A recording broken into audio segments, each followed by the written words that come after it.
Welcome to the English on class. Today topic is the table turns. Table turns means change the situation for better results.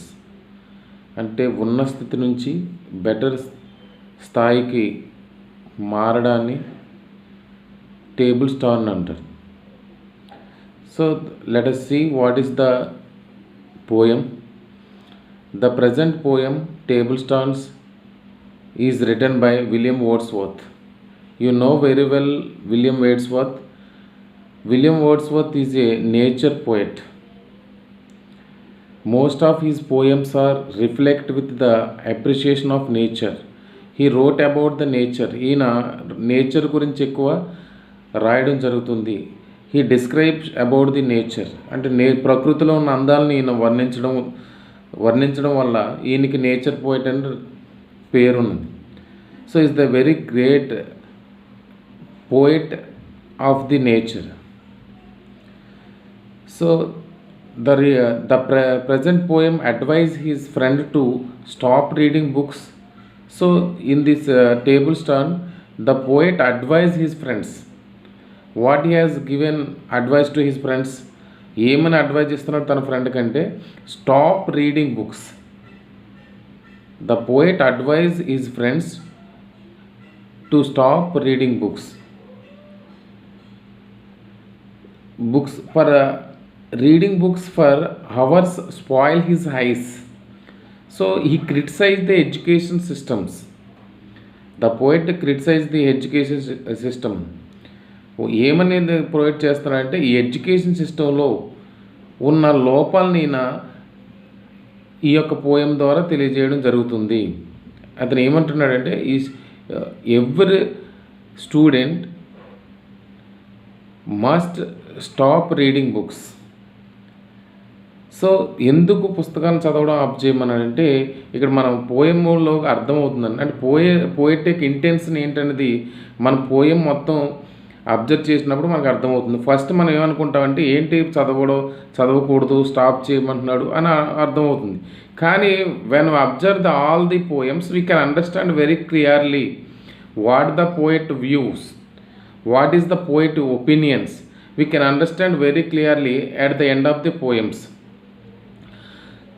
So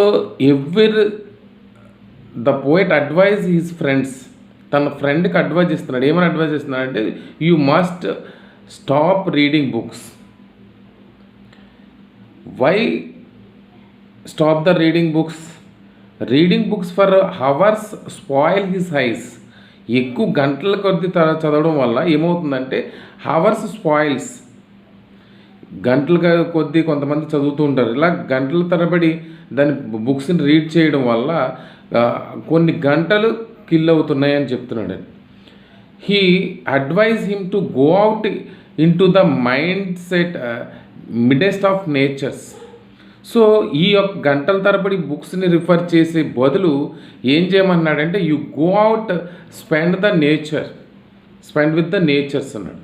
ఎందుకంటే ఈ గంటల కొద్ది బుక్స్తో కుస్తీ పట్టే బదులు you go and spend with the nature. మనం ఎక్కడికి వెళ్ళమన్నాడంటే నేచర్లోకి వెళ్ళు. నేచర్ అంటే ప్రకృతిలోకి వెళ్ళు, ఈ బయట ప్రపంచంలోకి వెళ్ళు.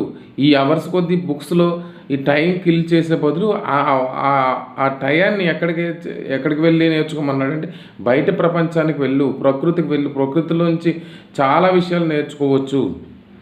బైహార్ట్ అంటే కంఠస్థ చేసి బైహార్ట్ చేసే బదులు బయట ప్రపంచానికి వెళ్ళి నేర్చుకునేవన్నీ చాలా ఉన్నాయి అంటున్నాడు. అందుకనే ఇతను ఏం చెప్తున్నాడంటే ఈ go out in midst of nature, she is also the best teacher of man.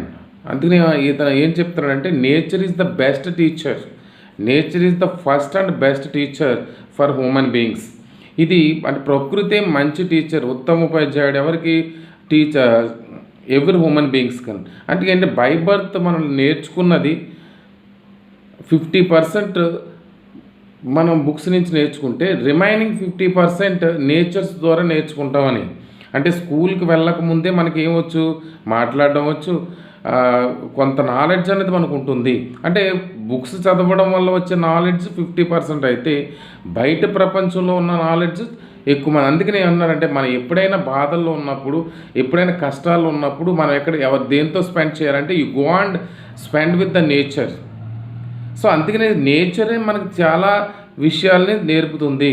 ఈ బుక్స్ చదవడం వల్ల, బుక్స్ రిఫర్ చేయడం వల్ల వచ్చే నాలెడ్జ్ కంటే సొసైటీ ద్వారా వచ్చే నాలెడ్జే ఎక్కువగా ఉంటుందనేది పోయిట్ యొక్క అభిప్రాయం. అంతే తన ఫ్రెండ్ అంటున్నాడు, నువ్వు ఎక్కువ సమయం రీడింగ్ బుక్స్ పుస్తకాలు చదువుతూనే గడిపేస్తున్నావు అంటే బయట ప్రపంచంలో ఏం జరుగుతున్నది అనేది నీకు తెలియడం లేదు. సో అందుకని నీకు ఏమన్నా బుక్స్ నాలెడ్జ్ ఉంటుంది కానీ బయట సోర్సెస్ నాలెడ్జ్ అనేది తక్కువగా ఉంటుంది అని ద పోయిట్ యొక్క ఉద్దేశం అని తెలుస్తుంది. Let us see next one.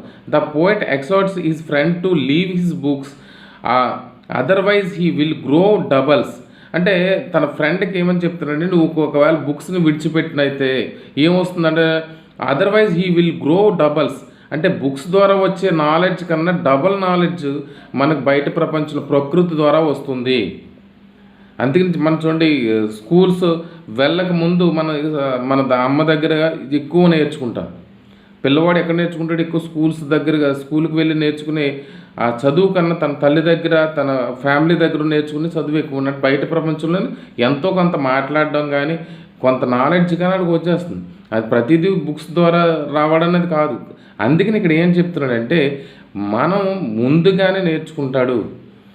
ఎవరిని చూసి? ఈ యొక్క నేచర్ని చూసి మనిషి ఎవ్రీ హ్యూమన్ బీయింగ్ 50% నేర్చుకుంటాడని చెప్తున్నాడు. Books are full of quarrels and controversy, they are dull things. ఈ బుక్స్ వల్ల ఏమవుతుందంటే ఆ books are full of quarrels and controversy. ఇవన్నీ కూడా యుద్ధాలు కానీ అంటే కొన్ని బుక్స్ ఉంటాయండి, ఆ యుద్ధాల గురించి, కాంట్రవర్సీస్ గురించి. సో ఇవన్నీ మనకు నేర్పిస్తుంది. They are dull things. అవన్నీ కూడా మనకి బోర్ అండ్ డల్ థింగ్స్ని ఇస్తున్నాయి అన్నాడు. Nature is a beautiful outside, there is a wisdom in line and songs అని. సో ఇక్కడ ఏంటంటే ఈ యొక్క బుక్స్ వల్ల మనకు కొంత సమయం చదివినప్పుడు మనకి ఏమొస్తుందంటే డల్ అనిపిస్తుంది, బోర్ కొడుతుంది. కానీ nature is a beautiful out side. So కానీ నేచర్తో స్పెండ్ చేసినప్పుడు మనకి బోర్ అనేది ఉండదని, ఎంత సమయం స్పెండ్ చేసినా కూడా మనకి ఇంకా స్పెండ్ చేయాలన్న ఆతృతను ఉంటుంది. కానీ ఇక్కడ మనకి ఎక్కువ సమయం చదివినప్పటికి మనకి ఏమొస్తుంది? విసుగు పుడుతుంది. సో ఏంటి ఇంకా చిరాకు పుట్టేందో క్లోజ్ చేసేది అనిపిస్తుంది ఆ బుక్స్ అని. కానీ నేచర్తో స్పెండ్ చేసినప్పుడు అరే కొంచెం స్పెండ్ చేస్తే బాగుండు, ఇంకా కొంచెం ఉంటే ఇంకొంతసేపు నేచర్తో గడిపితే బాగుండు అని అనిపిస్తుంది. అందుకని ఏం చేస్తారంటే nature is the beautiful things out side అని. సో ఇక్కడ ఏం చెప్తున్నాడంటే బుక్స్ ఎక్కువ గంటలు చదవడం వల్ల బోర్ కొడుతుంది. కానీ నేచర్ స్పెండ్ చేయడం వల్ల మనకి ఎటువంటిది ఉంటుంది, ఎక్కువ సమయం గడపాలన్న ఆసక్తి, ఇంట్రెస్ట్ అనేది మనకు వస్తుందని చెప్పాడు. There is a wisdom in line and songs. So కొన్ని సాంగ్స్ అన్నాడు. ఏంటంటే ఇక్కడ లైన్ సాంగ్స్ అంటే నేచర్స్ ద్వారా ఉన్న ఆ సాంగ్స్ కానీ, అంటే నేచర్ ప్రకృతిని వర్ణిస్తూ పోయిట్ రాసే సాంగ్స్ కానీ, ఆ నేచర్లో ఉన్న ఇవి లైనెడ్ సాంగ్స్ అంటామని, డిస్క్రైబింగ్ సాంగ్స్ కానీ మనకి ఎక్కువ ఆనందాన్ని ఇస్తాయి అని చెప్తున్నాడు. Nature has a cheerfulness to shower on us. So nature has cheerfulness to shower us. She is herself a world of wealth, that wealth is wisdom, she is ready to bless us with us. సో ఎప్పుడు కూడా మనకి ఏమొస్తుందంటే ఈ ప్రకృతిలో ఒక ప్రేరణ అనంతమైన వివేకాన్ని అందిస్తుంది అని చెప్పాడు. సో ఇక్కడ ఏంటంటే ఏంటంటే బాహ్య ప్రపంచంలో ప్రకృతి సౌందర్యం వర్ణాతీతంగా ఉంటుంది. సో అంటే ఈ బాహ్య ప్రపంచంలో ఎప్పుడు కూడా ఈ నేచర్స్లో ఉండే అది కానీ ఈ నేచర్స్లో ఉన్న నాలెడ్జ్ని మనం గెయిన్ చేసినప్పుడు మనకి ఎంతో ఆనందాన్ని ఇస్తాయి అని చెప్తున్నాడు. So science and arts are worthless, so nature teachers more. ఇక్కడ ఏం చెప్పాడంటే సైన్స్ అండ్ ఆర్ట్స్, సైన్స్ అవ్వచ్చు, ఆర్ట్స్ అనేది ఆర్ట్స్ సబ్జెక్ట్ అవ్వచ్చు, ఇవన్నీ కూడా worthless, it's a useless subjects అన్నాడు. సో దేనికంటే నేచర్ టీచర్స్ మోర్, అంటే సైన్స్ టీచ్ చేసేది కన్నా ఆర్ట్స్ టీచ్ చేసేది దానికన్నా ఇక్కడ నేచర్ టీచ్ చేసేదే ఎక్కువగా ఉంటుంది అంటే బుక్స్ అనేది తన పరిధిలో టీచ్ చేస్తాయి, నేచర్ అనేది పరిధి దాటి మనకి జ్ఞానాన్ని ఇస్తాయి అని చెప్తున్నాడు. అంటే నేచర్లో ఉన్న బుక్స్లో ఉన్నదంటే ఒక పరిధి మాత్రమే మనం నాలెడ్జ్ని గెయిన్ చేయగలం.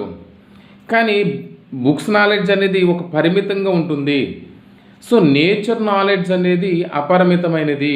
అంటే సొసైటీలో ఎలా బ్రతకాలి, ఎదుటి వాళ్ళతో ఎలా మాట్లాడాలి, how to speak with others and how to learn, how to behaviour in the society, we can understand very clearly from the nature. Nature teachers man perfect in the society.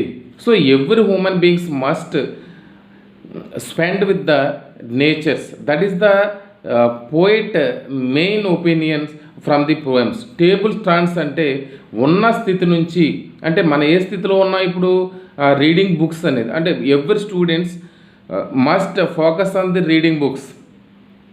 So వాళ్ళు books చదవడం వల్ల ఇచ్చే knowledge దాని మీద దృష్టి ఉంటున్నారు. అందుకని అటువంటి బండ పద్ధతిని కంఠస్థ చేసి నేర్చుకునే పద్ధతికి స్వస్తి చెప్పి దేనికి ఏ సిచ్యువేషన్లోకి వెళ్ళాలంటే బెటర్ సిచ్యువేషన్స్కి వెళ్ళడం.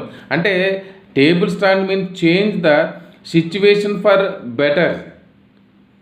సో బెటర్ సిచ్యువేషన్స్లోకి మనం మారాలి. అంటే ప్రతి విద్యార్థి కూడా ఏ స్థాయిలో ఆలోచిస్తున్నాడు ప్రజెంట్ అంటే బుక్స్ ద్వారానే ఎక్కువ నాలెడ్జ్ సంపాదించుకుందాం అన్న స్థితి నుంచి ఎటు మారమన్నాడంటే టర్న్ టు నేచర్ వైపు మారాలని చెప్తున్నాడు.